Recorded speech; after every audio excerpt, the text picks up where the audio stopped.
জ্বলতেছে। বাবা গো, কিছুই যদি না বলেন আমি ফাতেমা বুঝতে বাকি না। ফাতেমা রে যা, আমার আদুরের নাতি দইকে লইয়া চল বাড়িতে যায়। ফাতেমা একটু পরে পরে চোখের পানি মুছে, মাবুদ আমার সন্তান বুঝি কুরবানি কবুল হয়ে গেছে। আমার আল্লাহ কই ফাতেমা রে, সন্তানের জন্য মায়ের দোয়া আমি আল্লাহ কবুল করেছি। লম্বা ঘটনা।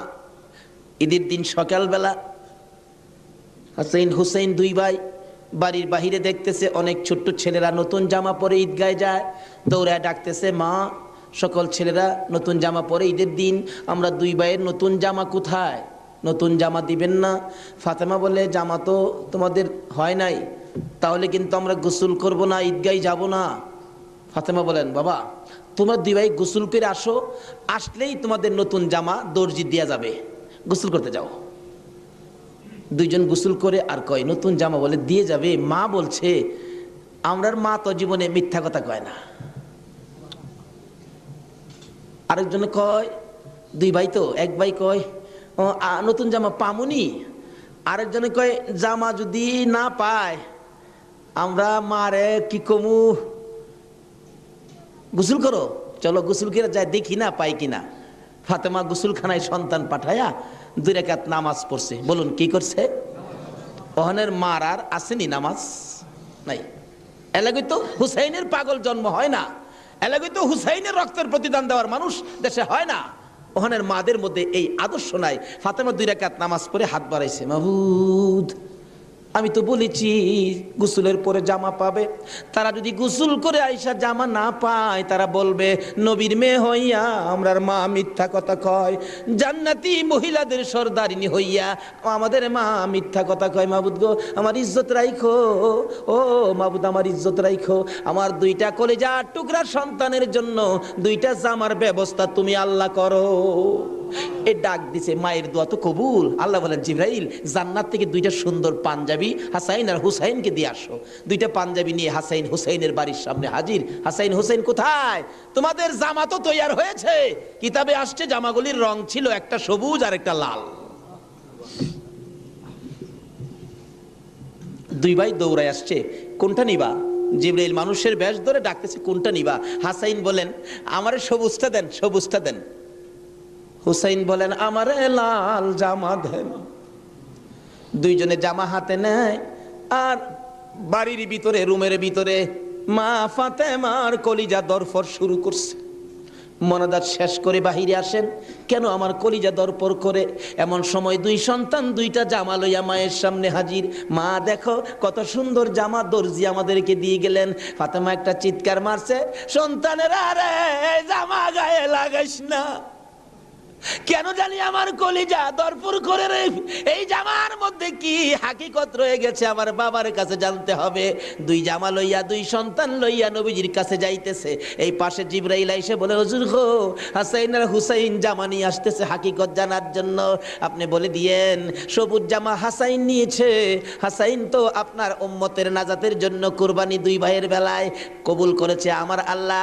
হাসাইন সবুজ জামা নিয়েছে, আপনার উম্মতেরা হাসাইন বিষ খাওয়াইয়া সবুজ করে দুনিয়ার থেকে বিদায় করে দিবে। আপনার আদরের নাতি হুসাইনকে লাল জামা যার হাতে দেখবেন আপনি মনে করবেন কারবালার জমিনে এ হুসাইনকে বল্লম তীরের আঘাতে লাল লাল করে দিবে। আমার নবী হাসাইন হুসাইন কাছে আসলে অন্য সময় খুশি হতেন, আজকে দেখে দূর থেকে চোখের পানি ছেড়ে দিলেন। ফাতেমা বলেন, বাবা গো অন্যদিন খুশি হইতে আজকে কেন কান্দ বুঝতে পারতেছি না। আমার নবী বলেন, ফাতেমা রে আয় আমার হাসাইন আর হুসাইন লইয়া, 2জনকে বুকে লইয়া কান্দে, মাবুদ আমার উম্মতের নাজাত দিবানি। আজকে সেই হাসাইনের হুসাইনের মায়া নাই, সেই নবীর মহব্বত নাই, সেই ফাতেমার জীবনী আমাদের কাছে নাই, আহলে বায়াতের চিন্তা আমরা কেউ করি না। নবীজি কুল থেকে ছেড়ে দিলেন, হাসাইন আসো তোমার জামাটা খুব সুন্দর হয়েছে। হুসাইনকে টাইনা বুকে ধরে বলেন, হুসাইন রে তোর জামাটাও খুব সুন্দর হয়েছে। জিবরিল বলেন হুজুর গো, হাসাইনকে তো বিষ পান করাইয়া জোহর খাওয়াইয়া মারবে, হুসাইনের মৌতের কথা যদি বলি আমি জিবরাইলও সইতে পারি না। তো নির্মম ভাবে হুসাইনকে কারবালার জমিনে গো আপনার উম্মতেরা, হারা মুসলমান, হারাও কি নামে না কামে? বল নামে না কামে? নামে। একটা হলো নামে মুসলমান, আরেকটা আছে কামে মুসলমান। মুসলমানের ভাগ দুইটা, একটা হলো এজিদি মুসলমান, আরেকটা হলো হুসাইনি মুসলমান। আপনারা কোন মুসলমান হবেন? আরো জোরে কোন কোন মুসলমান হবেন? এটা হলো কামের মুসলমান, আর এজিদি মুসলমান হলো নামের মুসলমান। আমার নবী মাবিয়ার ছেলে ছিলেন এজিদ। মাবিয়াকে রাসূল বলেছিলেন, মাবিয়া তুমি কিন্তু বিয়ে করো না। তাহলে বোঝা গেল বিয়ে করলে যে এই বিপদ হবে আমার রাসূল জানতেন। জানতেন কিনা? আরো জোরে কোন জানতেন কিনা? ইমাম সাহেব, আপনাদের ইমাম সাহেব আগে ওয়াজ করছেন, আমার রাসূল যে জানতেন এই ঘটনা সুন্দর করে ওয়াজ করছেন। কোন কোন ভাইয়ের আছে এগুলি আবার যুক্তি তুলে ধরে, রাসূল যদি জানতেনই তাহলে উহুদের জমিনে রাসূল মাইর খাইলেন কেন? যে জানবেন মাইর খাবেন, কিন্তু জান না কেন গিয়ে মাইর খাইলেন? কথাটা কিন্তু যুক্তিসঙ্গত, কি বলেন ঠিক কিনা? আমি এই ভাইকে বলবো অনেক সময় জান নাও যাইতে হয়। আজকে মনে করেন আপনার বাবার মার্কেট, আপনার বাবা মার্কেট করে দিয়ে গেছে, এটা আপনার পিতৃ সম্পত্তি। অন যদি কিছু মানুষ জোর করে যদি সম্পত্তি দখল করতে চায়, আপনার বাবার সম্পত্তি জোর করে তারা নিবে গা, আচ্ছা আপনার জান থাকবে না যাবে এই চিন্তা করবেন আপনি? এই সম্পত্তি উদ্ধার করতে যাবেন না? উদ্ধার করতে গিয়ে অনেক সময় লোক মারাও যায়, তারপরও কি এই সম্পত্তি কি ছাইরা দেয় নাকি? এই সত্য উদ্ধার করতে গিয়ে উহুদের জমিনে আমার নবী জানতেন মার খাবে, কিন্তু সত্য উদ্ধার করতে গিয়ে জান্নাও আমার নবী উহুদের জমিনে গেছে। আর যদি জান্না না যাইতো তাহলে আজকে আমরা এই সত্যের নিশান আমাদের হাতে আসতো না। জানে না কে বলছে? জান্নাও নবী সত্য উদ্ধার করতে গিয়েছে।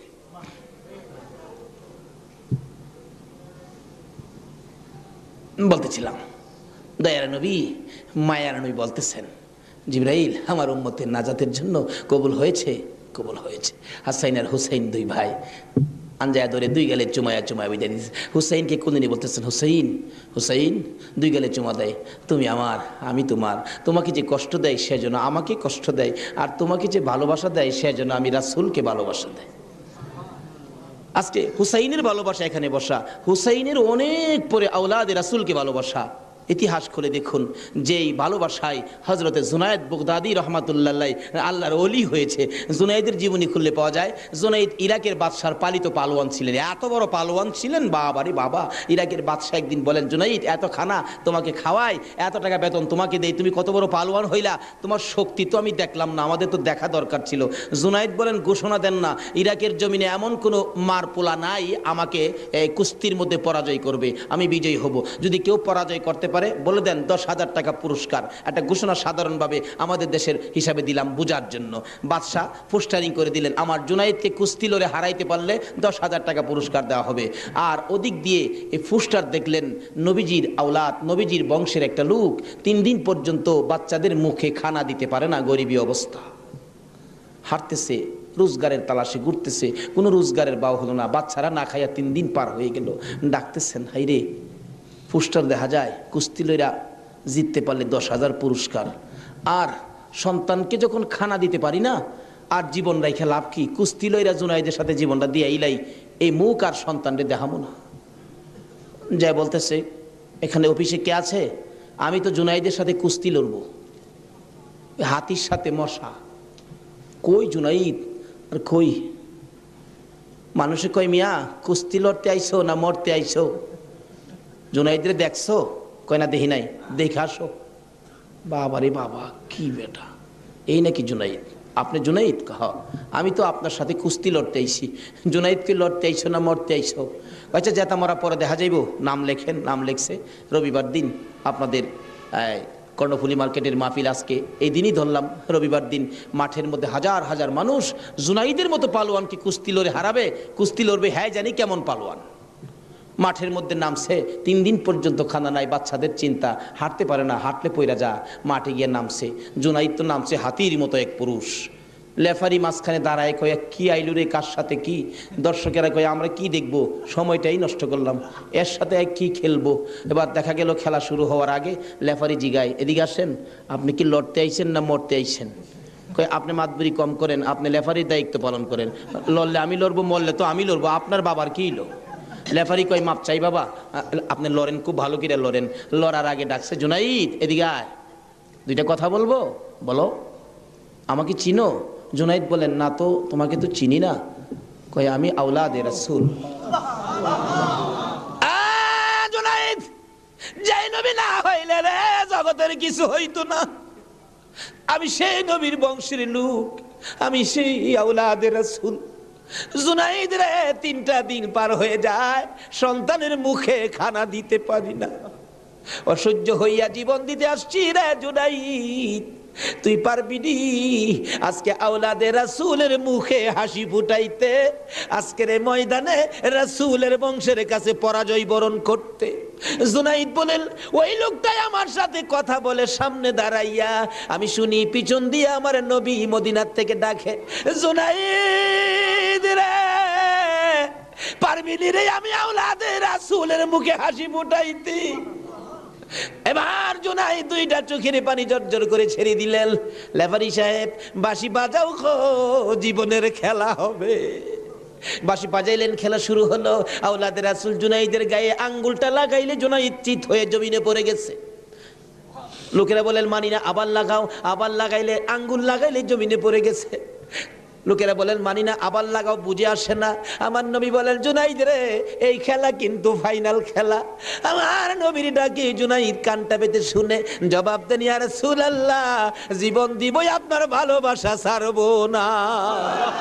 আরে নবীর প্রেমের পাগল যারা প্রেম খেলা খেলে, হাই রে নবীর প্রেমের পাগল যারা প্রেম খেলা খেলে, নবীর প্রেমে ওয়াজ করনি দন্ত দেয় ফেলে, নবীর প্রেমে ওয়াজ করনি দন্ত দেয় ফেলে, নবীর প্রেমের পাগল যারা প্রেম খেলা খেলে, হাই রে নবীর প্রেমের পাগল। হানজালা পাগল ছিল, নবীর প্রেমে জীবন দিল, হানজালা পাগল ছিল, নবীর প্রেমে জীবন দিল, গোসল করাইলো তারে ফেরেশতার দলে, গোসল করাইলো তারে ফেরেশতার দলে, নবীর প্রেমের পাগল যারা প্রেম খেলা খেলে, এই রে নবীর পাগল ছিল আবু বকর, প্রেম দরিয়াই দিল সাঁতার, পাগল ছিল আবু আর প্রেম দরিয়াই দিলেন সাঁতার, হাসর মিজান পারি দিবে সেই প্রেমের বলে, হাসর মিজান পারি দিবে সেই প্রেমের বলে, নবীর প্রেমের পাগল যারা প্রেম খেলা খেলে, হাই রে নবীর প্রেমের পাগল। বলতেছিলাম আওলাদে রাসূলের প্রেম আর ভালোবাসায় জুনাইদ খেলার মাঠে জীবন দিয়ে দিলেন, হাইরা গেলেন, জীবনের সকল মান সম্মান বিলীন করে দিয়ে আওলাদে রাসূলের মান বাড়াইয়া দিলেন। লোকেরা বলেন, জুনাইদ গো, এ বাদশার দরবারে আর যাইও না, মজার খানা আর পাইবা না, মোটা অঙ্কের বেতন তোমাকে আর দেওয়া হবে না, এ বাদশার কাছে আর যাইতে পারবা না। জুনাইদ মাথাটা নিচে দিয়ে 2টা চোখের পানি ছেড়ে ছেড়ে ডাকে, রে মাঠের ময়দানের লোকেরা, আমি এই বাদশার দরবারে আর যাইতে চাই না, আমি দুজাহানের বাদশার দরবারে রওনা হয়েছি। জুনাইদ 2টা চোখের পানি ছেড়ে ছেড়ে বাড়ির ভিতরে ঢুকলেন। লোকেরা জিগায়, জুনাইদ গো, এইভাবে কেন কান্দো বুঝতে পারতেছি না। লোকদের সাথে জবাব দেয়, সঙ্গীরা রে, আমার রাসূল আমারে ডাক দিছে রে, আমি রাসূলের ডাকে কিছু কাজ করেছি, আমার মনে বড় আশায় আমার কাজে রাসূল খুশি হইছে কি। জুনাইদ বলেন, এশারের নামাজ পড়ে আমি যখন বিছানায় শুইলাম, একটু পরে দেখি রাসূল আমার ঘরে হাজির, আমার মাথায় হাত বুলাইয়া ডাকে, জুনাইদ রে, নিজের সব বিলীন করে দিলে, আমি নবীর ভালোবাসায়, আমার আওলাদের ভালোবাসায় এত সব শেষ করে দিলে রে জুনাইদ, আমি সইতে পারি না। আয় রে জুনাইদ, আজকের থেকে তুই খালি জুনাইদ না, তোর মাথায় পাগড়ি পরাইয়া দিলাম, আজ থেকে নবীর ভালোবাসার বিনিময়ে তুই আউলিয়াদের মাথার তাজ হয়ে গেছো।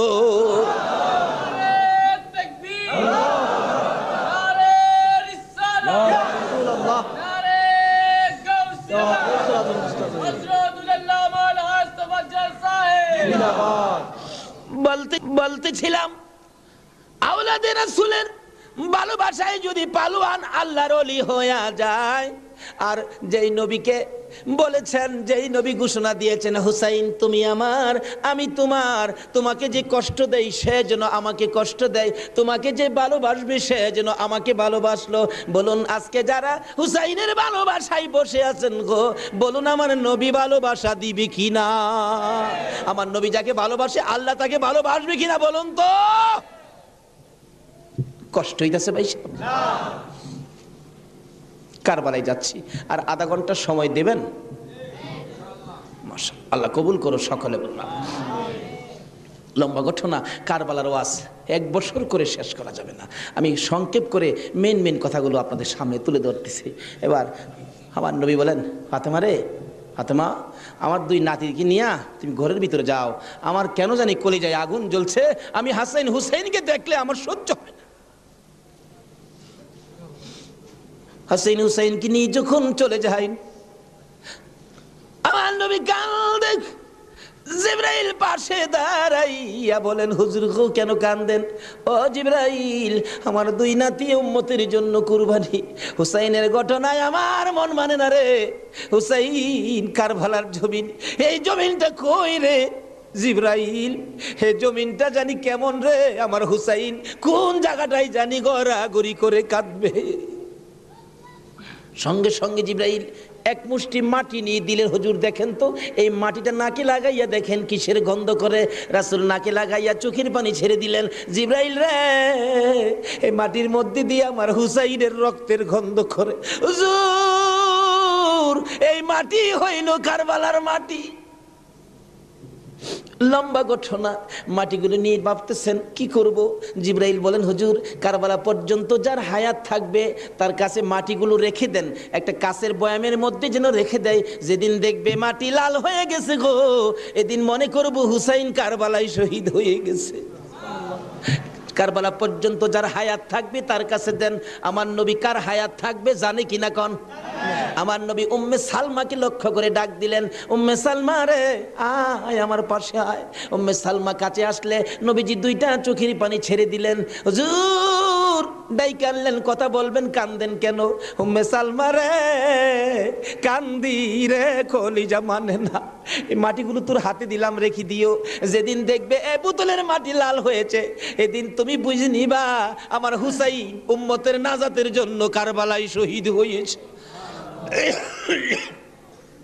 উম্মে সালমা বলেন, আমি এই মাটি তখন বোতলের মধ্যে রেখে দিলাম। ওদিকে দিয়ে দয়ার নবী মায়ার নবী দুনিয়ার থেকে বিদায়, 4 খলিফা বিদায়, ফাতেমা বিদায়। এইভাবে আস্তে আস্তে আমিরে মাবিয়ার হাতে মদিনার শাসক ক্ষমতা। আমিরে মাবিয়া রাষ্ট্রের প্রধান, বুড়া হয়ে গেছে তো এজিদ। রাসূল বলছিলেন, মাবিয়ারে তুই বিয়ে করিস না, কিন্তু মাবিয়ার এমন এক রোগ হইল, লোকেরা পরামর্শ দিল কবিরাজরা বিয়ে করলে ভালো হয়ে যাবে, কিন্তু রাসূল নিষেধ দিছিলেন বিয়ে করিস না। কিন্তু রাসূল তো জানতেন, কি বলেন, জানতেন কিনা বিয়ে করিস না, কিন্তু বিয়ে করলেন। জন্ম হলো এজিদ। একটু বুড়া হয়েছে বাবা, এজিদ চক্রান্ত করতেছেন, বাবার ক্ষমতাটা আমার নেওয়া দরকার। কিন্তু এজিদ নবীর কথা মতো, নবীর প্রেম, নবীর ভালোবাসা এজিদের কাছে কখনো ছিল না। লোকেরা বলেন না, এইরকম একটা লোকের কথা আমরা মানতে পারি না, হাসাইনই তো আছে, আমরা হাসাইনকে মানব।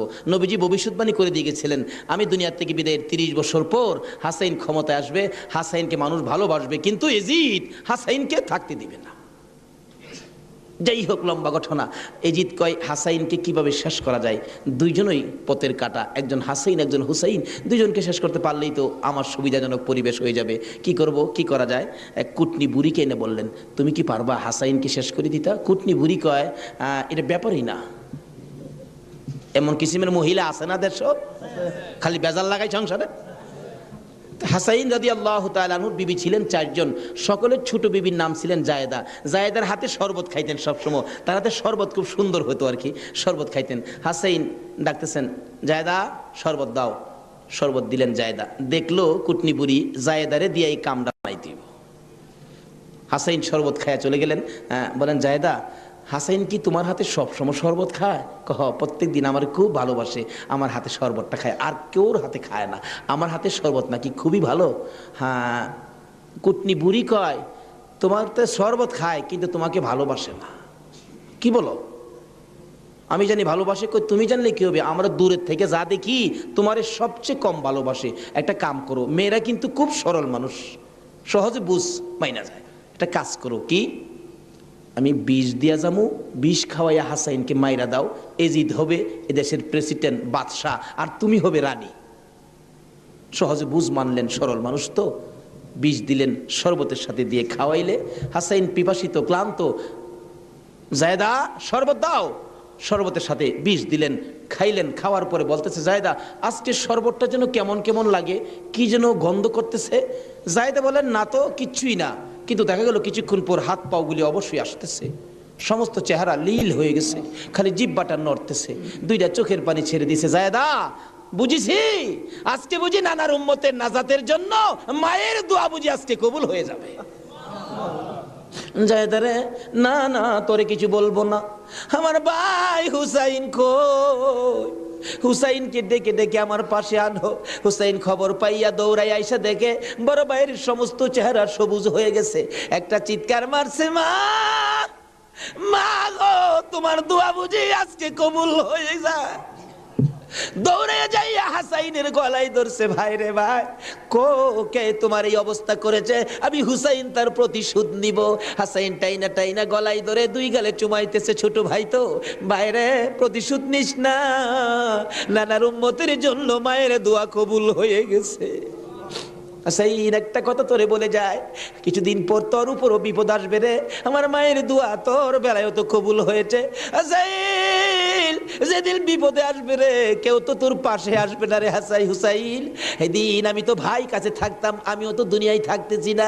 হুসাইন রে, বেশি বিপদে পড়ে যখন কলিজার মধ্যে অশান্তি লাগবে, দুনিয়ার কাউরে ডাকিস না, নানা নানা কইয়া ডাকিস, কলিজায় শান্তি পাব। হাসাইন দুনিয়ার থেকে বিদায়। জি চক্রান্ত করে হুসাইনকে কিভাবে মারা যায়, হাসাইনকে মদিনায় ফালাইয়া, হুসাইনকে তো মদিনায় মারা যাবে না, চক্রান্ত করে ইবনে জিয়াদকে ডাক দিলেন। কুফা নগরীর গভর্নর, তুমি একটা কাজ করো, আমি ডাকলে তো আসবে না, কুফা নগরীর মানুষ দিয়া তুমি ডাইকা নিয়ে আসো হুসাইনকে কুফায়। কুফায় আনার পর হুসাইনকে আমরা শেষ করে দিব, আর আমাদের পথের কাটা থাকবে না। ইবনে জিয়াদ বলেন কথা তো রাইট, চিঠি পাঠাও। চিঠি পাঠাইতে পাঠাইতে 40,000 চিঠি মদিনায় পাঠাইছে। হুসাইন চিঠি দেখে মুরব্বীদের কি বলতেছেন, চিঠি আসছে কুফায় যাইতে, যাবো কিনা বলেন। মুরব্বীরা চিঠি দেখে বলেন, হুসাইন রে, কুফার চিঠির রং ভালো দেখা যায়, কুফার তরবারির ব্যবহার ভালো হবে না। হুসাইন, আমরা অন্তত পক্ষে তোমাকে যেতে দিব না, হাসাইনের ব্যথাই তো আমরা বলতে পারি না, তোমাকে যেতে দিব না। 40,000 চিঠি, বলুন কয় হাজার চিঠি? মুরব্বীরা বলে এত চিঠি আছে, দাঁড়াও দেখি একটু পরামর্শ করে। একটা মিটিং করলেন, হুসাইনের পক্ষ থেকে কুফায় তোমরা কে যাইবা? আমাদের নিজেদের লোক যায়, হুসাইন পক্ষ থেকে একটা লোক কুফায় যায়, নিজেদের লোকের কোনো খবর যদি পায় তাহলে আমরা হুসাইনকে যেতে দিব, ও তাদের কথায় হুসাইনকে দেব না, আমরা নিজেরা পরিবেশ বুঝবো। কে যাইবা? একজন লোক দাঁড়াইলেন, ইতিহাস বলেন, যার নাম হলো মুসলিম বিন আকিল। মুসলিম বিন আকিল দাঁড়ায় বললেন, আমি যাব হুসাইনের পক্ষ থেকে। তার দুইটা বাচ্চা ছিল, মাহমুদ ইব্রাহিম, সোনার পুতুলের মতো দুইটা বাচ্চা, ছোট ছোট। বলে আব্বা আপনি যদি চলে যান তাহলে আমরা তো মা নাই, আমরা কার কাছে থাকবো? তাদের মা মারা গেছে, কই থাকবো আমরা, তাইলে তোমরাও চলো। 3 জনের কাফেলা করে কুফা নগরীতে গিয়ে পৌঁছলেন হুসাইনের পক্ষ থেকে। হুসাইনের পক্ষের লোক পায়া কমপক্ষে 30,000 লোক হুসাইনের নামের উপর মুরিদ হইলেন, বাইয়াত গ্রহণ করলেন। ভাইসাব, বাইয়াত হওয়া, মুরিদ হওয়া সুন্নাত রাসূল। আবার কেউ কেউ আছে মুরিদ বাইয়াত লইয়া টিটকারি মস্কারি করে।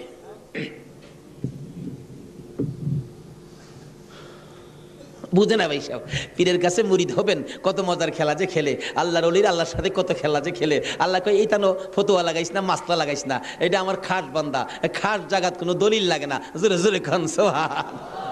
এক আলেম গেছে মুরিদ হইতো, হক্কানি এক পীর সাহেবের কাছে, এক আল্লাহর ওলির কাছে গিয়া, হুজুর মুরিদ হইতে আইছি।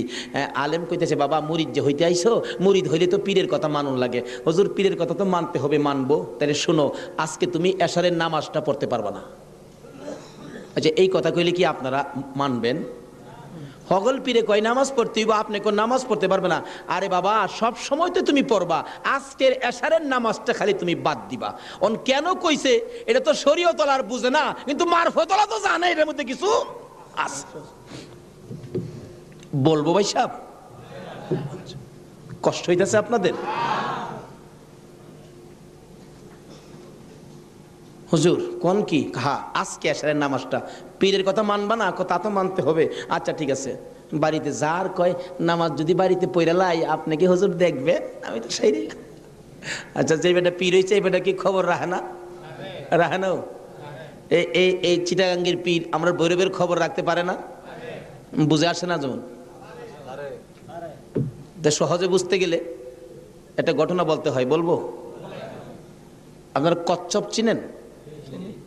আপনারা কি করেন? এটা আরো কোনো নাম আছে নি? কচ্ছপ কয়, কাসিম কয়, আমাদের এলাকায় কাট্টাও কয়। কাট্টা, কসম, কাট্টিম যা আছে সব ঘুরে গেরা জিনিস একটা, ওই কি করেন? এই কাট্টা নাকি কচ্ছপ নাকি বর্ষাকালে পানির সাথে গ্রামে গঞ্জে গ্রামের বাড়ি ঘরে যায় পানির সাথে আশ্রয় নেই, আসার সময় মাটির নিচে ডিম পাইরে আসে। কথাটা কি বুঝাইতে পারতেছি? মাটির নিচে ডিম পাইরে আসে, আসার সময় ডিমেরে বইলে আসে তোর জেডার সাথে আই পড়িস। কার সাথে আইতো? জেডা হইল জ্যৈষ্ঠ মাস। জ্যৈষ্ঠ মাসে প্রচন্ড বৃষ্টি হয়, তো বৃষ্টির পানিতে মাড়ি কাইটা যা, মাড়ি কাইটা গেলে ডিম ভাইরিব, বাচ্চা ফুটবো, এই কয়ে দেয় যে তোর যারার সাথে আই পুরিস। এই 3.5 মাইল দূরে ডিম পাইরা বইলে আইছে যারার সাথে আই পুরিস। ডিম তো ফুটতেই তো না। 3.5 মাইল দূরেতে আপনাদের কর্ণফুলী নদীর থেকে গিয়া ওই মাঝে মাঝে 3.5 মাইল ভিতরে ডিমের দিকে শীষ ধরে। 3.5 মাইল দূরের থেকে একটা কচ্ছপ যদি ডিমের উপরে তা দিয়া ডিমের বাচ্চা ফোড়াইতে পারে, আল্লাহর বন্ধুরা 3,500 মাইল দূরে থাকলেও একটা মুরিদের দিকে এই নজর দিতে পারবে কিনা কোন? তো 3.5 মাইল দূরেতে ডিমের দিকে তা দেয় শীষ ধরে, এই তাই ডিম ফুইটা জ্যৈষ্ঠ মাসও জাড়ার লগে পানির সাথে বাইসাই। এই ক্ষমতা আল্লাহর ওলিদের আছে কিনা বলুন তো? এটা কে দিছে? আরো জোরে কোন? সে আল্লাহর ওলি বলছেন, বাবা আজকে এশারের নামাজটা পড়িস না, যা। যার কয় হুজুর পড়তাম না, তো কইলেন আপনার সাথে, বাড়িতে গিয়ে পয়রা লাইলে কি আর আপনি দেখবেন? আল্লাহর ওলি দেখবে কি না? বাড়িতে গিয়ে কয় হুজুর কইছে নামাজটা ছাইরা দিতাম, হুজুরের কথা তো মানতে হবে, একবারে সব না ছাইরা খালি ফরজটা পয়রা লাই। একবারে কেমনে বাদ দিলাই, সারা জীবন নামাজ পড়লাম, আজকে নামাজটা কেমনে বাদ দিলাই, শুধু ফরজটা পয়রা ঘুমাই রইছে। রাত্রে নবীজি আইসা ডাকতেছে, কিরে আজকে এই আমার সুন্নত ছাইরা দিলি? পীরের কথা হই না, কি করলাম, আফসোস। অথচ কোন খেলা খেলাইছে এটা গেলাম, হ্যাঁ এখনো বুঝছে না।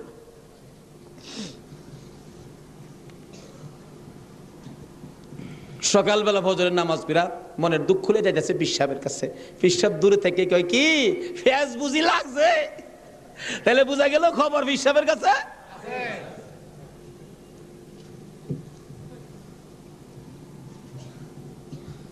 হুজুর আর কথা কইেন না, আপনি না করছেন নামাজ পড়তাম, কত তুই বেটা নামাজ পড়ছস কে? আরে কই কি আমি নামাজ পড়ছি না পড়ছি আপনি জানেন কেমনে? বেটা খালি সুন্নতটা বাদ দিছস, তোর খেয়াল নাই ফরজটা যে পড়ছস আমি কি জানি না মনে করছস? হুজুর ফাইরে লাইছে।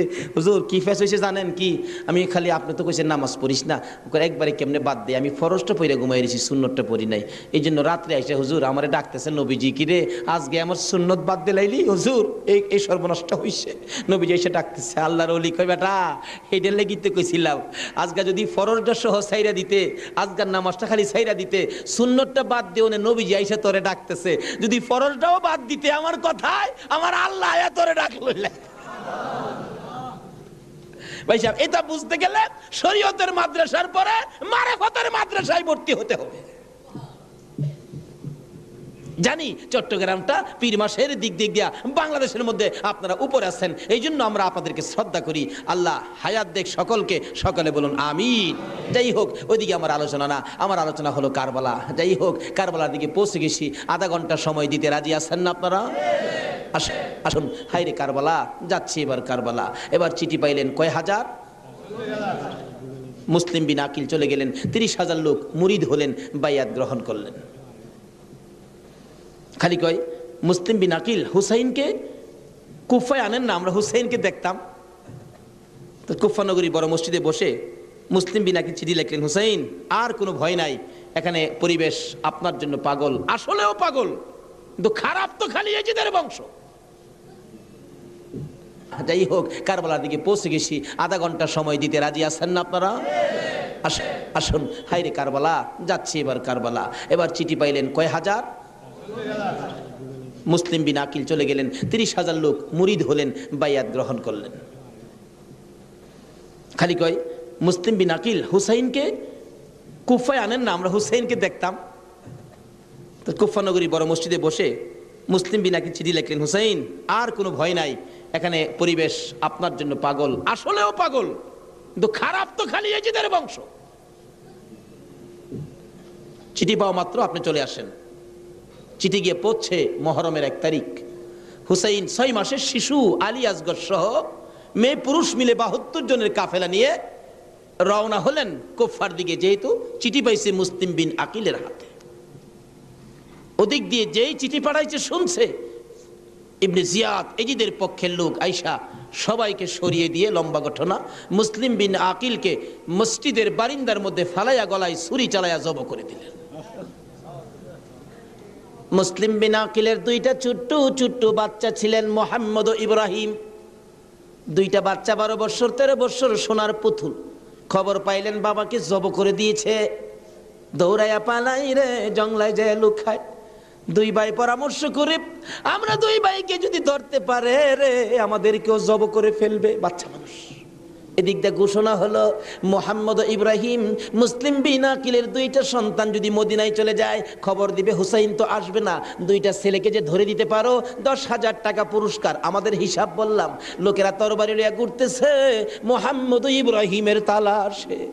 ওই 2টা বাচ্চা পূর্ণিমার চাঁদের মতো চেহারা, সারাদিন লুকাইয়া থাকে। রাত্র হলে মরুভূমির পথ দিয়ে দৌড়ে আর কান্দে আর ডাকে, মদিনার পাখিরা রে আয়, মদিনার খবর, একটা খবর নিয়ে যা, কুফা নগরীর অবস্থা ভালো না, আমাদের বাবা মুসলিম বিন আকিলকে কুরবানি করে দিয়েছে, আমরা 2 ভাইকে খুঁজতেছে, রাস্তা পাই না, কোথায় যাব, হুসাইন যেন কুফায় না আসে, খবর নিয়ে যা। এভাবে 1 দিন 1 রাত, 2 দিন 2 রাত, 3 দিন পার হইয়া 3 রাত্রের বেলা 2টা ভাই একটা খেজুরের বাগানের মধ্যে বসেছিল, রাত্রে দৌড়াবে মদিনায় যাবে, কিন্তু পেটের খিদা, পানির পিপাসা, আর হাঁটতে পারে না। ছোট ভাইটা বড় ভাইয়ের গলায় ধরে কাঁদতেছে, ভাই কলিজা শুকাইয়া গেছে রে, একটা কাজ সামনে যাইতে পারবো না। 2 জন গলাগুলি করে খেজুরের বাগানের মাঝখানে ঘুমিয়ে গেছে। এই খেজুরের বাগানের মালিকের নাম ছিল হারেস। হারেস নিজে ও তরবারি লইয়া ঘুরতেছে। সকালবেলা হারেসের বিবি যাই বাগান দেখবে, যাইয়া দেখে বাগানের মাঝখানে সাপ বিচ্ছুর ভয় থাকে, কিন্তু এই ভয়ের মাঝখানে 2টা পূর্ণিমার চাঁদের মতো সন্তান ঘুমাইয়া রইছে। আস্তে আস্তে কাছে যাইয়া ছোট্ট ভাইটার মাথায় হাত দিলে, চোখ খুলে দেখি কুফার মহিলা, চিৎকার মারছে, ভাই গো আর ঘুমাইস না, কুফাবাসী আমরার খবর পেয়ে ফেলছে, মদিনায় বুঝি আর যাওয়া হবে না। তুমি আমার মা লাগো, আমার মা নাই, বাবা নাই, আমরা মদিনার সন্তান, আমরা মদিনার আওলাদ, কুফাবাসীর কাছে আমাদের খবর দিও না। মহিলাটা বলতেছেন, মহিলাদের মায়া বেশি, আয় বাবা তোমাদের তালাশে, আমার স্বামীও ঘুরতেছে, এখানে থাকলে কেউ না কেউ তোমাদেরকে দেখে ফেলবে, আসো আমার বাড়িতে নিয়ে লুকাইয়া রাখি, সন্ধ্যা হলে আমি নিজে মদিনায় লইয়া যাইব। মা বোনেরা, এমন একটা ভালোবাসা দাও না গো এই মহরমের চাঁদে। সন্ধ্যা হইবার আগে বাচ্চা 2টা রান্না করে রাখছিল। ছোট্ট ভাইটা ঘুম থেকে উঠে বসে বসে কান্দে, মা মা কইয়া। বড় ভাইটা ঘুম থেকে উঠে ডাকে, কান্দিস না রে, কান্দার আওয়াজ শুনলে আমাদের জীবন থাকবে না। এমন সময় হারেস দৌড়াই আসছে ঘরের মধ্যে খানা খাওয়ার জন্য। খানা খাইতে বসে ডাকতেছে, বিবি গো জলদি করে খানা দে, কে জানি পুরস্কারের বাগি হইয়া যায়। এমন সময় রান্না করে কান্দার আওয়াজ শুনলে ডাকতেছে, বিবি রান্না করে কে কান্দে? বিবি বলেন, তোমার ঘরে নয়, অন্য ঘরে কান্দে। বিবি রে, আমার ঘরে কান্দার আওয়াজ শোনা যায়। বিবি মিথ্যা কথা কোস, আমার ঘরে কান্দা। বিবি বলেন, তোমার ঘরে নয়, কুফাবাসীর সন্তানেরা কান্দে। হারেস বলেন, বিবি রে, কুফাবাসীর কান্দা এত সুন্দর না। বাসন ধাক্কা দিয়ে সরাইয়া তরবারিটা লইয়া ওইটা দাঁড়াইলে বিবি পিছন দিয়ে আঞ্জায় ধরেছে, স্বামী আর সামনে যাও না, হে মদিনার ময়নাদের গলায় চুরি দিও না। তোমার যদি মারতে চাই গো স্বামী, আমার গলাটা পেতে দিলাম, আমার গলাটা কাইটা দাও। না না, মানবো না। দৌড়ায় যাইয়া রান্নাঘরের দরজায় দাঁড়াইয়া দেখে দুইটা পূর্ণিমার চাঁদ উদয় হইয়া রইছে। তরবারিটা দেখে ছোট্ট ভাইটা চিৎকার মারছে, বাবা গো খইয়া। বড় ভাইটা কান্দে, কান্দিস না, আমার বাবা গেল যেইভাবে রে, আমরাও যাইব সেইভাবে। এইভাবে যারা জীবন দিয়েছে সেটাই হলো আমার আল্লাহর রাস্তা। দুই ভাইকে ধরে মুরগির বাচ্চার মতো শেষরাইয়া বাহির করে যাইতে যাইতে যাইতে যাইতে একটু পরে পরে ছোট্ট ভাইটা জিগায়, হারেস রে, আমরারে মেরে ফেলবে রে, মারিস নাই, আমরার মা নাই, আমরার বাবা নাই। আকাশের দিকে তাকাইয়া ডাকে, আরে আকাশের পাখিরা রে, আয় একটা খবর নিয়া হুসাইনের কাছে পৌঁছে দে, হুসাইন যেন কুফাই না আসে। রওনা হলেন, যাইতে যাইতে সন্ধ্যা হয়ে যায়। পুরাত নদীর কিনার দিয়ে যাচ্ছে। হারেস ভাবতেছে, দুইটা সন্তান, দুইটা ছেলে জীবিত যদি নিয়ে যায়, আমার চেয়ে শক্তিশালী কেউ আয়সা যদি আমার কাছ থেকে নিয়ে যায়, পুরস্কার আমি পাবো না, বরঞ্চ জব করে দুইটা মাথা খালি নিলেই তো হয়। দুইটা ভাইকে জব করার জন্য প্রস্তুতি নিলে ছুরির দিকে তাকাইয়া তাকাইয়া বাচ্চারা কান্দে। ছোট্ট ভাইটাকে জমিনে শোয়াইছে, গলাটা কাটবে, লাফ মেরে উইটা গেছে। বড় ভাইটাকে শোয়াইছে, উইটা গেছে। আবার জোর করে জমিনে শোয়াইয়া ছোট্ট ভাইটাকে বুকের উপর পাড়া দিয়া ধরছে, মাথার মধ্যে চাপা দিয়ে ধরে গলাটাই ছুরি চালাবে, ছুরির নিচে তাইকা কানতেছে, হুসাইন আইসো না গো, কারবালায় আইসো না, এই কুফা নগরীতে আইসো না, কুফার মানুষের তরবারির ব্যবস্থা ভালো না। গলা কেটে দিলেন বড় ভাইটারে, গলা কেটে দুইটা ভাইকে দুই দিকে ধাক্কাইয়া পুরাত নদীতে ফেলে দিলেন, মাথা ছাড়া বডিখানি ফেলে দিয়ে মাথা রুমালের প্যাকেট করে রওনা হলে শুনে পিছন দিয়ে আবার ডাকতেছে, হারেস রে, আমরা দুই ভাইয়ের মারিস না। হারেস বলেন, মাথা কেটে নিয়ে আসলাম। আবার ডাকে কে? পিছনে যাইয়া দেখে দুই দিকে দুইটা বডি লাশ ছিল। দুইটা ভাই আবার একসাথে হইয়া এক ভাই আর এক ভাইয়ের আনজাইয়া ধরে রাখছে। আমার আল্লাহ বলেছে, আমার রাস্তায় যারা জীবন দেয় রে, তারা মরে না, তারা মরে না রে, তারা জীবিত। এই দুই ভাই প্রমাণ করে দিলেন তারা জীবিত। ওদিকে যায় না, ওদিক দিয়ে যাইতেছে, এজিদের দরবারে পুরস্কার আনবে। এদিক দিয়া ইমাম হুসাইন 72 জনের কাফেলা লইয়া গো আস্তে আস্তে কারবালার জমিনে এসে পৌঁছে সন্ধ্যা হয়ে যায়। রাস্তা চিনে না। হুসাইন বলেন, তাবু গাড়ো, সকালবেলা কুফার দিকে রওনা হব। তাবু গাড়তে গেলে জমিনে কূপ দেয়, মাটির থেকে রক্ত বাহির হয়। গাছের ডালে আঘাত করে, গাছের ডাল থেকে রক্ত বাহির হয়। সঙ্গীরা বলেন, হুসাইন ব্যাপারটা বুঝতে পারতেছি না। হুসাইন বলেন, রাখো রাখো, এখানে গিয়ে কি কাউরে পাই কিনা জিজ্ঞেস করলেন, এই জায়গাটার নাম কি? একজন লোক বলেন, আপনারা কোত্থেকে আসছেন? আমরা মদিনার থেকে আসছি। এই জায়গাটার নাম কি? জায়গাটার নাম কারবুলা। হুসাইন একটা চিৎকার মারছে, সঙ্গীরা রে, তাবু গাড়ো। আমার নানা বলেছে রে, নানার উম্মতের জন্য আমি হুসাইন কারবালাই নাকি শহীদ হব। মুহররমের 7 তারিখ তাবু গাড়লেন। সন্ধ্যা হইলে তাবু গাড়লে রাত্র শেষ হওয়ার আগে 4000 এডিশন নিরস্ত্র মুসলমানের চারপাশে ঘেরাও করেছে। আজকে সেই নিরস্ত্র মুসলমানের উপর ইরাকের জমিনে বলন্ত আক্রমণ হচ্ছে কিনা? সকালবেলা ডাকে, হুসাইন যুদ্ধ করো। হুসাইন বলেন, আমি তো যুদ্ধ করতে আসি নাই, বেড়াইতে আসছি। যেতে দেখো চিঠি পাই আসছি বেড়াইতে, কোনো কথা মানবো না, যুদ্ধ করো। একদিন, 2 দিন, 3 দিন পার হইয়া মুহররমের 9 তারিখ দিবাগত 10 তারিখের রাত্রে শেষ চিন্তাধারা। হুসাইন তাবুর বাতিরা জ্বালায় বলতেছেন, তোমরা কথা শোনো। কি? এখানে অবস্থা ভালো দেখা যায় না, যুদ্ধ করার তো কিছু নাই, তোমরা আমার একটা কথা শোনো। কি? বাতিটা নিবাই দিলেন। নিবাই দিয়া বলতেছেন যে যেদিক দিয়া পারো কারবালা ছাইরা তোমার নিজেদের জান বাঁচাও, কিন্তু হুসাইন কারবালায় শহীদ নানার উম্মতের নাজাতের জন্য। সারা রাত কান্নাকাটি। পারবা? 9 তারিখ দিবাগত রাত্রে টিভির বর্তাটা বন্ধ রাখতে, রেডিওর চাবিটা বন্ধ রাখতে, হুসাইন কারবালায় সমস্ত লোকদেরকে 72 জনের কাফেলা নিয়ে কান্দে, আর আমরা সেই তারিখে টিভি চালাই। কিসের মহব্বত আর কিসের মায়া আর কিসের নামাজ তুমি পড়েছো?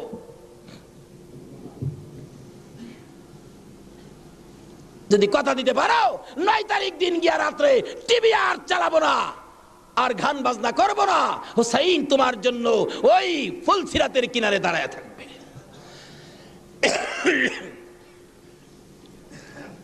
সকাল হয়ে যায়, ফজর আজান দিলে নামাজ পড়ে, নামাজ পড়লেন। এত বিপদ তারপরও হুসাইন নামাজ ছাড়ে না পড়ে। তাহলে বোঝা গেল এই নামাজ ছাড়া গেলে হুসাইনকে পাবো না।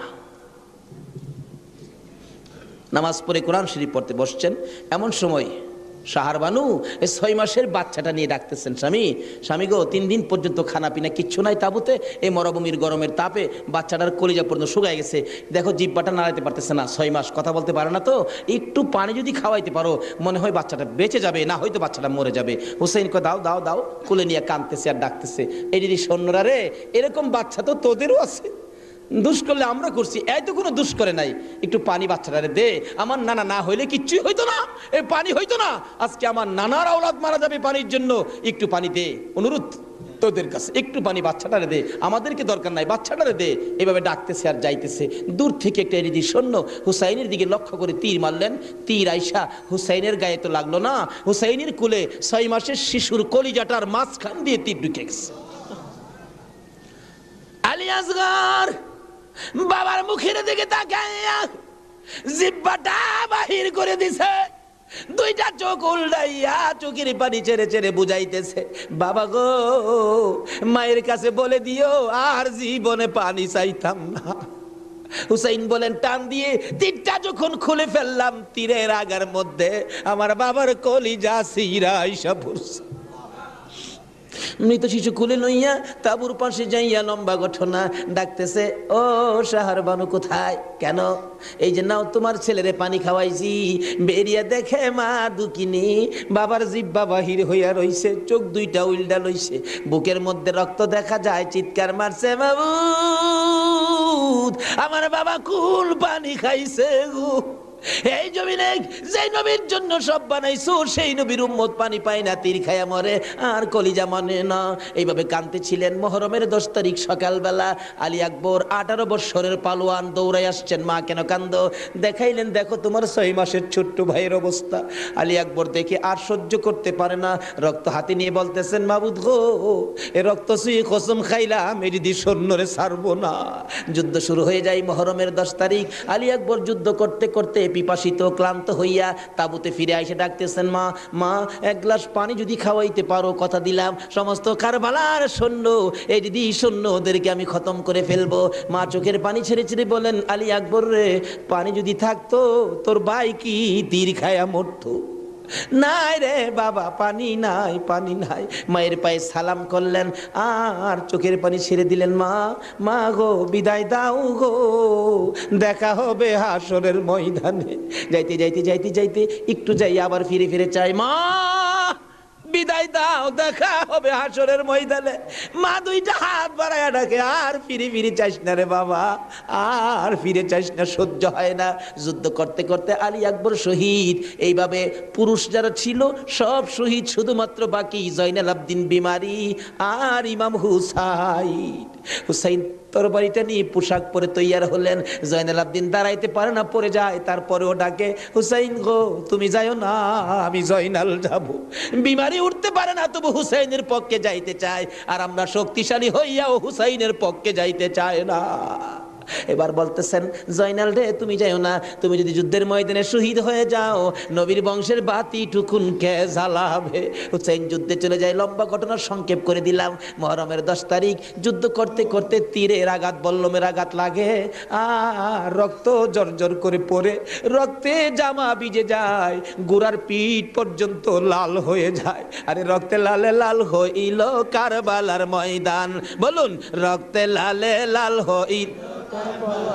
শহীদ হলো ইমাম হুসেন নবীর জানের জান, শহীদ হলো ইমাম হুসেন নবীর জানের জান, রক্তে লালে লাল হইল কারবালার ময়দান, হায়রে রক্তে লালে লাল হই।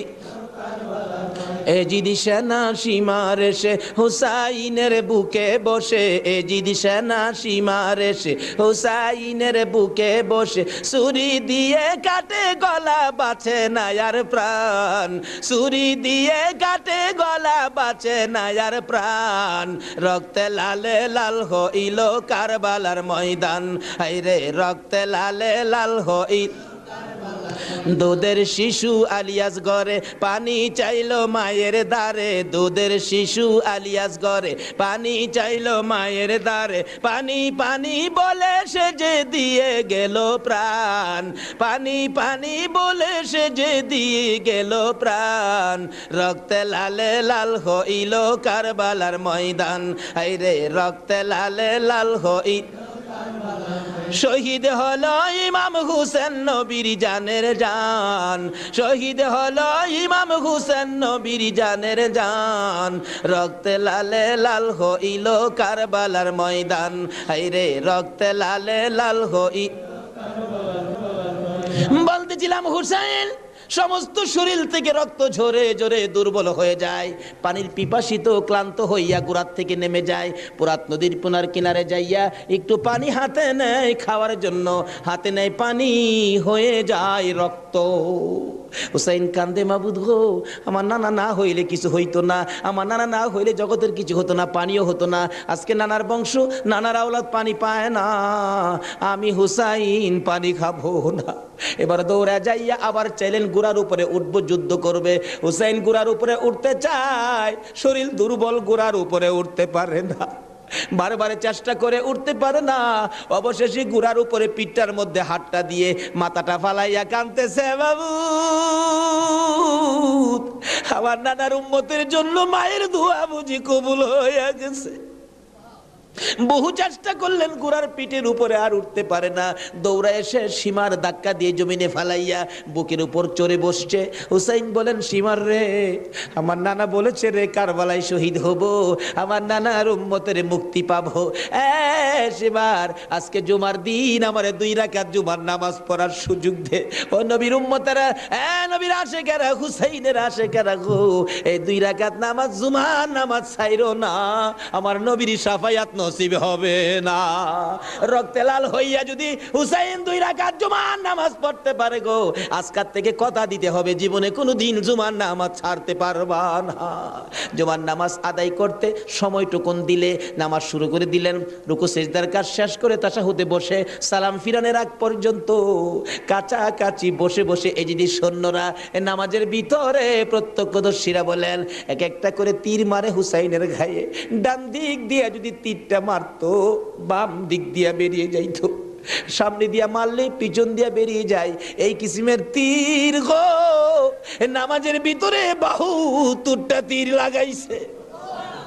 হুসাইন সালামটা ফিরাইয়া নানা গো কইয়া কালতে কালতে জমিনে গড়াগড়ি সরি করে দিলে, নিষ্ঠুর পাষাণ এই দিদি সৈন্যের সীমার গলা কাইটা মাথা আলাদা করে নিয়ে গেছে। হুসাইন শহীদ হয়ে যায়, ওদিকে দিয়ে ডাকতেছে। মুহররমের 10 তারিখ সন্ধ্যা যখন হয়ে গেল, উম্মে সালমা বলেন আমি মাগরিবের পর থেকে শুনতেছি নবীর রওজার চারপাশে কে যেন হাউ মাউ করে কাঁদতেছে। মনে বড় অশান্তি, কিসের কান্দার আওয়াজ? দৌড়ায় যাইলাম, যাইয়া দেখি কোনো মানুষ দেখি না, কে যেন কান্দে। এসারের নামাজ পড়ে আমি উম্মে সালমা ঘুমের ঘরে ঘুমিয়ে গেলাম, এমন সময় দেখি আল্লাহর বন্ধু কাঁদতে কাঁদতে কোত্থেকে যেন আসতেছে। কাছাকাছি আসার পরে দেখি আবার রাসূলের গায়ে রক্ত মাখা মাটি দেখা যায়। উম্মে সালমা বলেন, হুজুর কেন কান্দেন রক্ত মাখা মাটি শরীরে লইয়া? আমার নবী বলেন, উম্মে সালমা রে, বোতলের মাটির দিকে তাকাইয়া দেখ, বোতলের মাটির অবস্থাগুলো দেখ। উম্মে সালমা বলেন, তাকাইয়া দেখি বোতলের মাটি লাল হয়ে গেছে। আবার রাসূল বলেন, উম্মে সালমা রে, আমার হুসাইন কারবালায় নাই রে, কারবালায় না।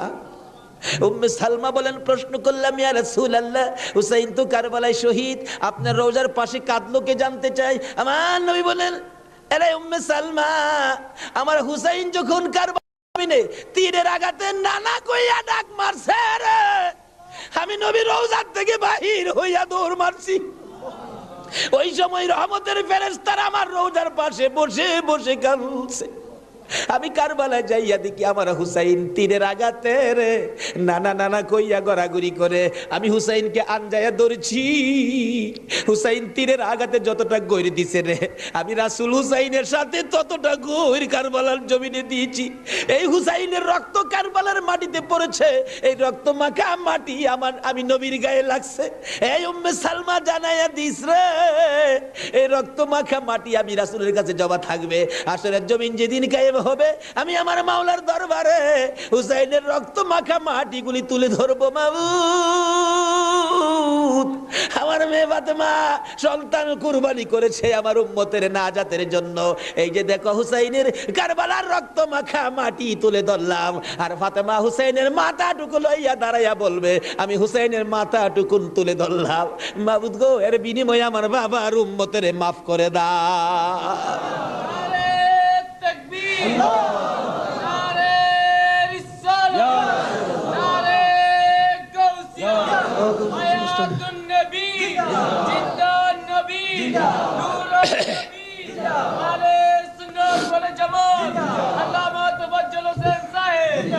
ভাই সাহেব, এই যদি হয় হুসাইনের রক্ত আমাদের নাজাত, এই যদি হয় ফাতেমার সন্তান কুরবানি করে আমাদের জন্য, রাসূল যদি এত কষ্ট করে আমাদের জন্য, এই আহলে বায়েতের মহব্বত আমাদের কাছে থাকা দরকার আছে কিনা বলুন তো? তাদের আলোচনা, তাদের জীবনী আমাদের প্রত্যেকের অন্তরে রাখা দরকার আছে কিনা বলুন তো? আল্লাহ আমাদেরকে আজকের মাহফিলে সেই বুঝটুকুন দান করে দেখ, সকলে বলুন আমিন। আসুন আজকে দোয়া হবে। এই মাহফিলের আয়োজন যারা করেছেন, এই ব্যবসায়ী ভাইদের ব্যবসায়ী যেন আল্লাহ বরকত দেন। খাস করে শুনলাম যে তারা সংগঠন করে এই মাহফিলের জন্য 3 টাকা করে রোজ জমা করে এই কষ্ট করে হুসাইনের প্রেম ভালোবাসা, নবীর প্রেম ভালোবাসার পরিচয় দিয়েছেন। আজকে আল্লাহ আমাদেরকে কি দেয় এটা দেখবো আখিরি মোনাজাতের মধ্যে। প্রশ্ন করবেন, হুজুর কি দেখবো? দেখবেন মোনাজাতের পর যদি দেখেন শরীরটা হালকা লাগে, মনটা শান্তি লাগে, তাহলে মনে করবেন এই মাহফিলের বরকতে জীবনের গুনাহ মাফ করে যা দাবি করছিলেন সব পুরা করে দিয়েছে। আসুন দোয়ার আগে ওই নবীর প্রেম ভালোবাসা মহব্বতের সহিত একটু দুরূদ ও সালাম মদিনা পাঠায় দে। ইয়া নবী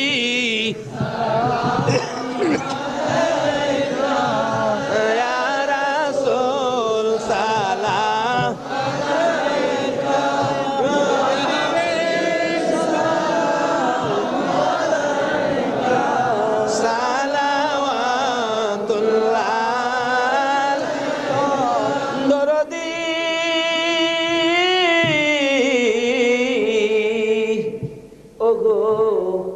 উম্মতের দরদি মায়ার নবী দয়ার নবী গো, মরণে আপনি আসিয়েন, কবরে আপনি থাকিয়েন, হাসরে উম্মত বলিয়েন, হাউজে কৌসার পিলায়েন।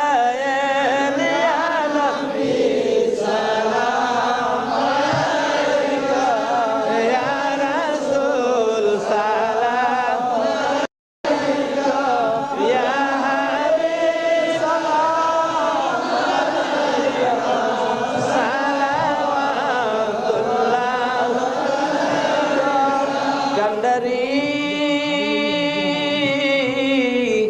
ওগো উম্মতের কান্ডারি, গুনাহগারের বন্ধু, দয়ার নবী মায়ার নবী, ও উম্মতের কান্ডারি, ওদের জমিনে আমার নবীকে যখন 2 খান দান দান মুবারক ভেঙ্গি দিল, মাথার লোহার টুপি ভেঙে টুকরা করে মাথার ভিতরে ঢুকাইয়া দিল। আমার নবী বেহুশ হইয়া যখন পড়ে যায়, জিবরাইল আমার নবীকে দুই হাতে উঠাইয়া উহুদ পাহাড়ের মাঝামাঝি একটা পাথরের কাছে যাইয়া ডাকতেছে, উহুদের পাথর রে দেখ, যে নবী না হইলে তুই হতে না, আমি হইতাম না, কোন কায়নাতের কিছু হতো না, এই নবীকে মারতে মারতে বেহুশ করেছে, একটু বিছানার ব্যবস্থা করে দে, আল্লাহর বন্ধুকে শুয়াইয়া রাখি। জিবরাইল বলেন, ডাক দেওয়ার সঙ্গে সঙ্গে দেখি পাথর ফাইটা তোলার মতো নরম বিছানা হইয়া যায়।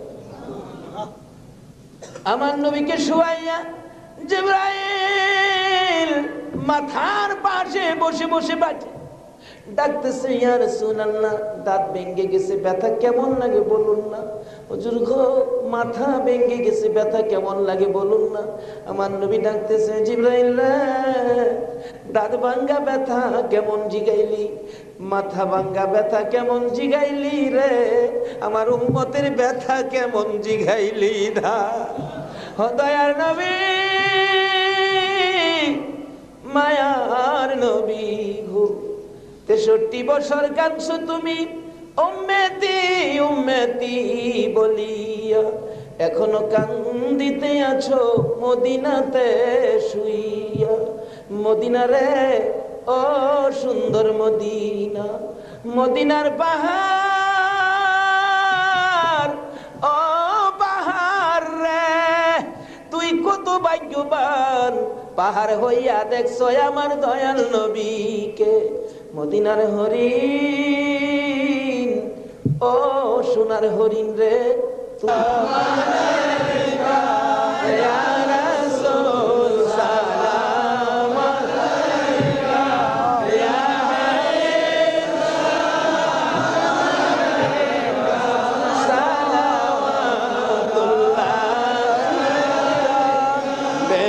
रब मेरे दुरूद सलाम बरगुज़ीदा नबी पर अपने मुदम बलगल उला बिकमालिही कशफत दुजा बिजमालिही हसनत जमीउ खिसालिही सल्लु अलैहि वालिही सल्लिमु या कौम बल सल्लु अला सदरिल अमीन मुस्तफा मा जा इल्ला रहमतल लिल आलमीन।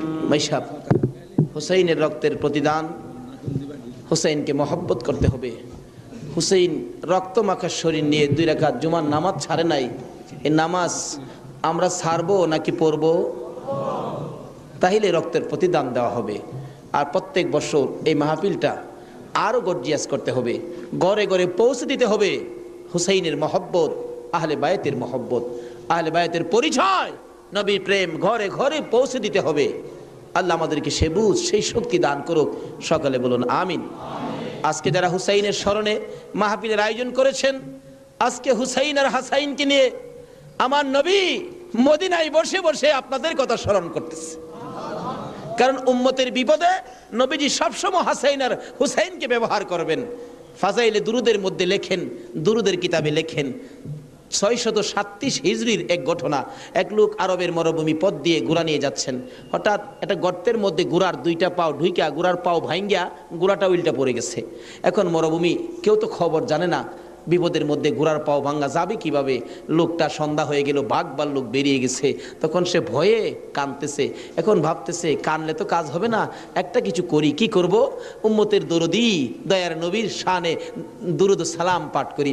দুরুদ সালাম পাঠ করতে করতে চক্ষু বন্ধ করে পাঠ করতেছে, এমন সময় দেখে 3 জন পূর্ণিমার চাঁদের মতো চেহারা আইসার সামনে দাঁড়াইছে।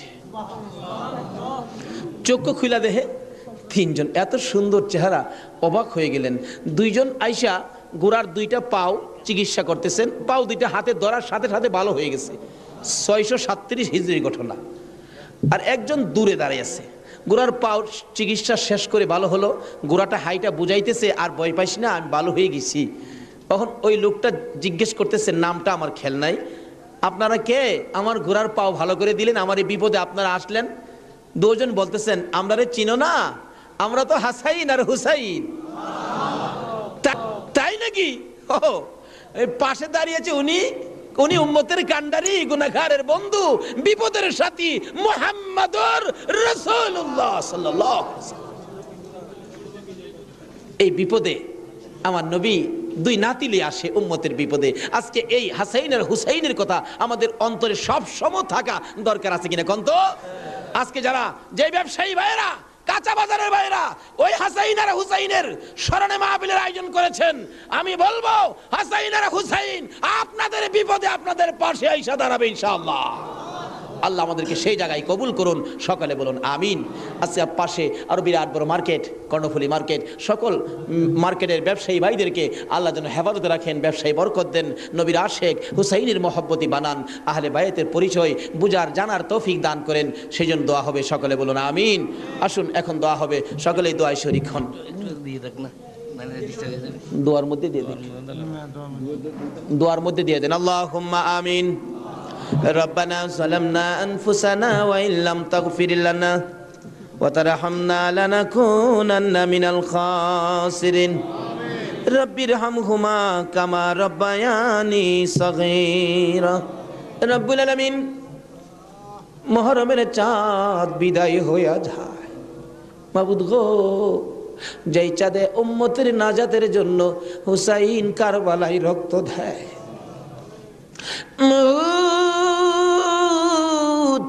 উম্মতের নাজাতের কান্না আমার নবী কত কান্দা কাঁদছে, হাসাইন হুসাইন কুরবানি ফাতেমা কত কান্দা কাঁদছে। বাবুদ গো, আজকে আহলে বায়াতের স্মরণে এই মাহফিলের আয়োজন, মাহফিলে বসে আমরা যারা হাত বাড়াইছি, মাবুদ রে, কার জীবনে কত গুনাহ তুমি হিসাব জিগাইও না। আজকের জন্য কে নামাজি কে বেনামাজি কাউরে কিছু কইও না গো আল্লাহ। আজকের মাহফিলে কে যুবক কে বুড়া কাউরে কিছু জিগাইও না, মেয়ে পুরুষ কাউরে কিছু কইও না। যারা এই মাহফিলের মায়া করে আহলে বায়াতের মহব্বত নিয়ে হাত বাড়াইছে, আমাকে সহ সবাইকে তুমি মাফ করে দাও গো আল্লাহ। মাবুদ, মাবুদ রে, জীবনে কত গুনাহ করেছি হিসাব যদি জিগাও, আমরা মাফের আওতায় পড়ব না। আখির নবীর উম্মত বলে হাত বাড়াইছি, তুমি আর কিছু দেখো না, তোমার বন্ধুর উম্মত বলে ক্ষমা করে দাও।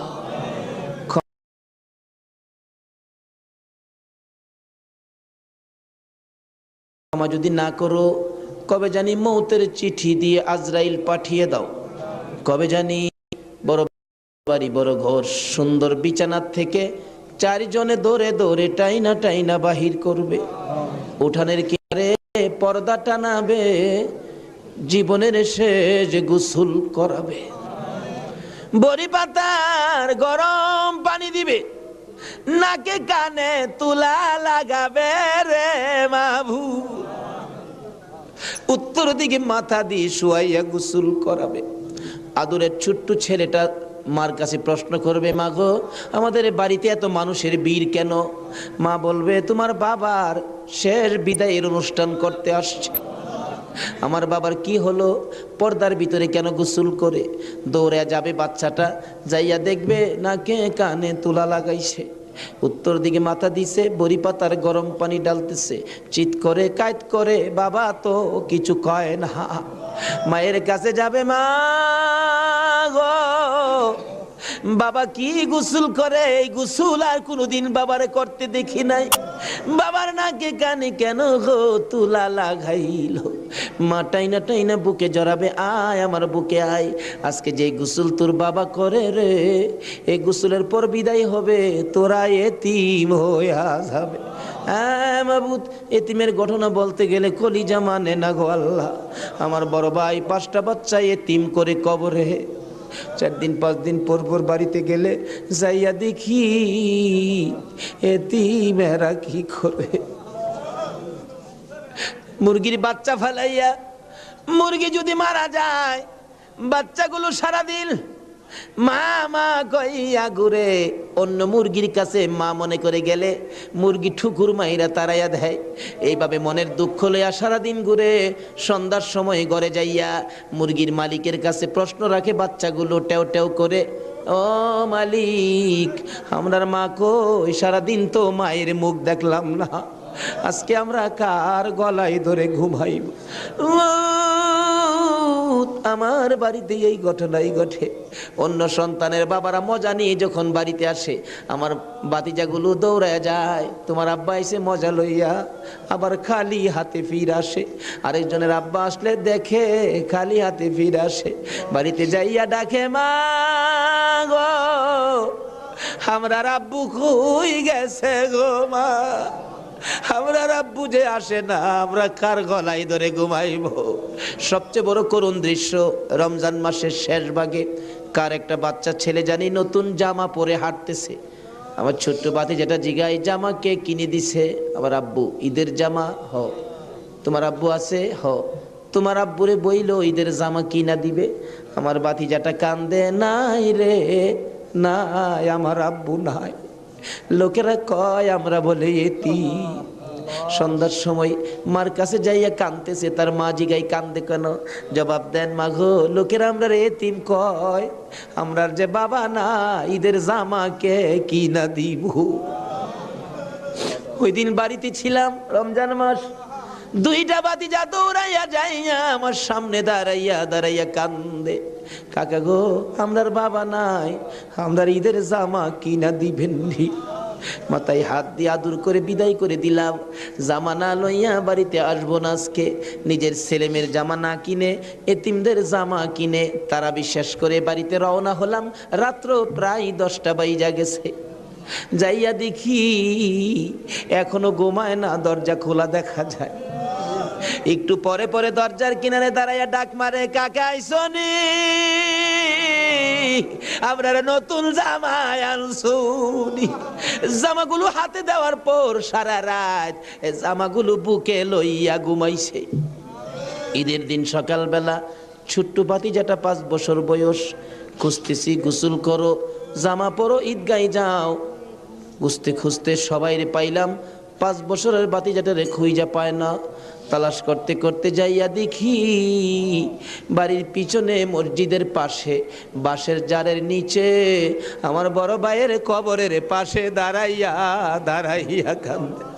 হ্যাঁ মাবুদ, কবে জানি এইভাবে কার সন্তানেরা এতিম হইয়া যায়, কবে জানি কার বিছানা খালি হইয়া যায়, কবে জানি কার দোকান রে, কবে জানি কার ব্যবসা 3 দিনের জন্য বন্ধ হইয়া যায়। ওই দিন আসার আগে আজকের মাহফিলের উসিলায় আমাদের সকলের জীবনের গুনাহগুলো ক্ষমা করে দাও। ইয়া আল্লাহ, জীবনের গুনাহ ক্ষমার দরখাস্তর পর আর একটা দরখাস্ত করি। এত রাত পর্যন্ত যারা বসে আছে, যাদেরকে নিয়ে হাত বাড়াইলাম, মাবুদ আমাদের মধ্যে আমি জানি না রে আল্লাহ, কার মনে কি আগুন, কার জানি মানাই রে, কার জানি বাবা নাই রে আল্লাহ। আমার মতো মায়ের অভাবী, আমি তো মা হারা হয়ে গেছি। আমার মতো মায়ের